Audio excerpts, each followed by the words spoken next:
Is Indiana Fever leadership, the president, talking about trying to build the Fever brand? Like, this is embarrassing. That shit should have never came out of her mouth in public. They want to use Caitlin Clark fan base to uplift their franchise as a whole. They don't mess up this Caitlin Clark situation, they will become the most valuable team in this country. The Indiana Fever immediately expressed regret for their treatment of Caitlin Clark. Fans now don't believe it for a moment. They believed they could minimize Caitlin's prominence and put her in the background. She is, however, the wave. The Fever are in full-blown panic mode now that reality has set in, frantically trying to clean up the disaster they made. But it is Indiana Fever leadership, the president, talking about trying to build the Fever brand. Some of the worst moves in modern sports history are being made by the Indiana Fever, and it's blowing up in their face right now. What began as a covert power struggle behind the scenes has descended into complete chaos. From the coaching staff to the front office, this team believed it could play chess with Caitlin Clark's career. However, the response is vicious, and the parts are now falling apart. The only organization that doesn't want to build around Caitlin Clark is the organization she's currently at. You have one opportunity, and her first initial is C and her second initial is C. You could replace Caitlin Clark with the second biggest star in the WNBA, which is Angel Reese. It all began when Kelly Koskoff, the president of the Fever, made the now famous comparison between Apple and the Indiana Fever. She stated that her goal is to create a powerful company like Apple Incorporated with a lasting legacy. And that one sentence gave fans all the information they required. You don't have any opportunity. You have one opportunity. And her first initial is C and her second initial is C. Enduring brand, like Apple or something. I mean, we have a real opportunity here. Basketball is not the main focus of the front office. They have no intention of winning. Their goal is to commercialize. Rather of earning the moment, they are attempting to seize it. Furthermore, it's not simply tone deaf when your best player is the reason why people even know your team exists. That is a suicidal idea. Value is as high as it is ever, and it's nothing to do with what you've done, Kelly. You literally you took over and the team got worse. They got worse. On the court, however, it is precisely what is taking place. Clark's leadership has been taken away from her. She is no longer the conduit for the offense. Even though it was working, the pick and roll with Aaliyah Boston was dismissed as if it had never been planned. What did the Fever do when Clark attempted to gather her teammates in a huddle? Instead of a coach or an experienced voice, they sent in a sports psychologist to soothe her as if she were the issue. You cannot push aside your greatest assets, sideline them. You cannot take the spotlight off of them. You can't deflect attention from them. Take a moment to process that. When she demonstrates leadership as required by the franchise, it is shut down. This goes beyond poor strategy. This seems intimate. The goal of the Fever is more than just winning. They desire recognition.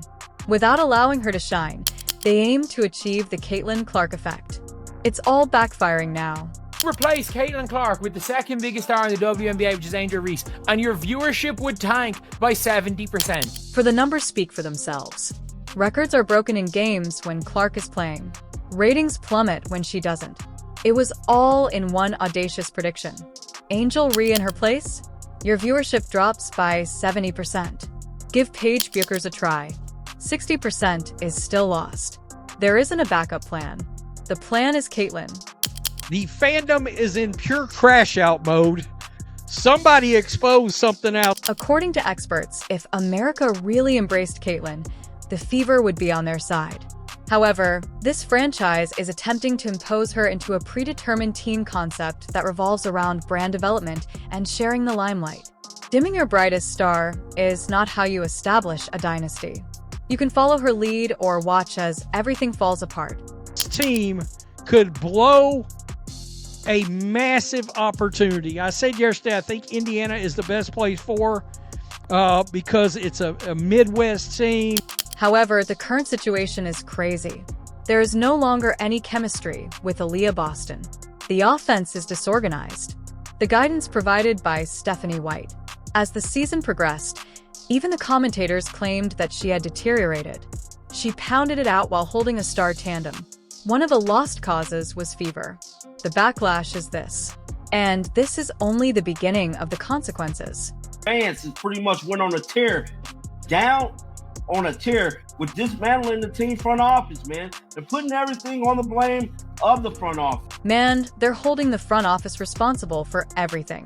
The Fever believed they could outsmart the audience by capturing the Caitlin Clark phenomenon and using it as a clever little marketing ploy. But it's becoming brutally obvious as the days pass. Something that electrifying cannot be tamed. Caitlin Clark is more than just a participant. She is a powerful cultural figure. Additionally, the Indiana Fever are letting it slide away from them in their misguided attempt to gain control. The Caitlin Clark, Aaliyah Boston deadly connection, pick and roll, two-man game connection that has worked this whole season, gone. The overwhelming weight of Clark's presence was something they had not anticipated. She is selling a movement, not just tickets, and the Fever miscalculated that power. The franchise is currently in full panic mode, attempting to figure out how to save the situation without acknowledging they've made one of the worst mistakes in series history, rather than enjoying the glory of her success. They have alienated the very fans who are prepared to support Clark by downplaying her significance. Caitlin Clark should always be the instigator of offense on this team. The distributor and instigator of offense, whether it is her scoring or her distributing the ball out in the way that we know she can. This is more than just a coaching error. For the Fever, this is an existential crisis. Caitlin Clark has been a checkmate in their chess game. Furthermore, the Fever's name and its upcoming explosion will just be a footnote in the WNBA's history unless they drastically change course. It becomes increasingly likely that the Indiana Fever, as we know it, will eventually come to an end. Every single good thing that has happened to your organization is because of number 22 from Iowa. Let's discuss what actually transpired on that court, though, because there was more to this than a hiccup or a misunderstanding. No, Caitlin Clark's treatment by the Indiana Fever was the kind of thing that causes supporters turn against the team and toss their shirts into the fire. They did more than simply treat her badly. They made an effort to restrain her, keep her quiet, and remove her fingerprints from the crime. I think we need to do a better job of getting me the ball in transition, whether somebody's there or not. I think there's a fine balance of playing me off the ball and also getting the ball in my hands. That's when I'm the best in transition. Everybody knows that. I'm very open about that. Point, you have to consider the possibility that the Indiana Fever are in on the plot to destroy Caitlin Clark. They began by using the oldest ploy in the playbook: remove the ball from her grasp. Literally. Known for coordinating entire offenses like a symphony and leading the country in assists at Iowa, Caitlin was unexpectedly removed as the offensive catalyst. She began to watch plays unfold without her presence in the corner of the ball due to the heat.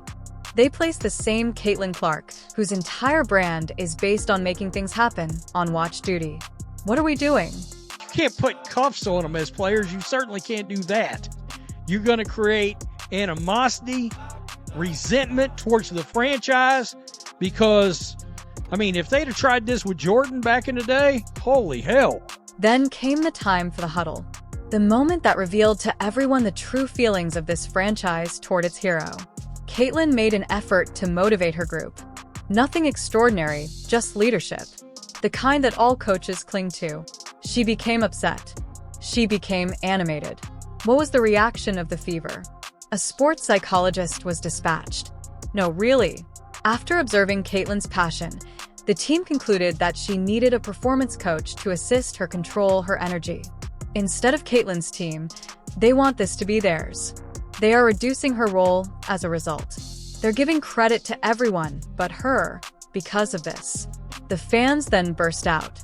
Telling you right now, they is damn near boycotting to stop watching the Indiana Fever basketball team. But not just quit watching, they're talking about stop buying merch.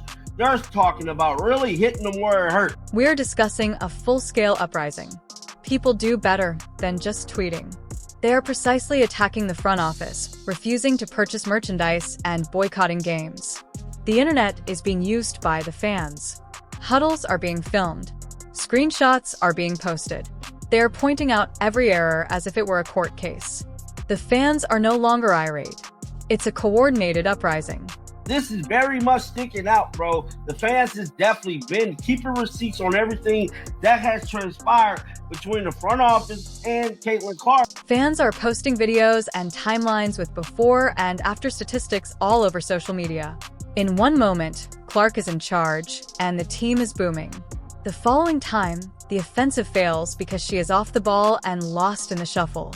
The conclusion is obvious, as are the mounds of receipts. You don't undermine your foundation in order to establish a franchise. I'm sorry if you're under the belief that you think all these players were so great before they got here. That may be fine, but nobody cared, nobody watched. Because Caitlin Clark has a large following. It is widespread, devoted, and passionate. From Iowa, they followed her. Road games were sold out. They transformed pointless WNBA games into must-see primetime spectacles. The Fever didn't simply misinterpret the space. They attempted to evict the home's builder. One thing I can tell you is they're going to have a rude awakening very, very soon. The backlash has begun. The Fever are guilty of ignoring the most crucial rule in sports, treating the spectators like idiots, and attempting to silence their own star. Silencing greatness does not lead to success. By allowing it to lead, you succeed. And if they continue in this manner, the supporters will ensure that the Indiana Fever are remembered for discarding their golden iPhone and attempting to replace it with a brick rather than for creating an apple.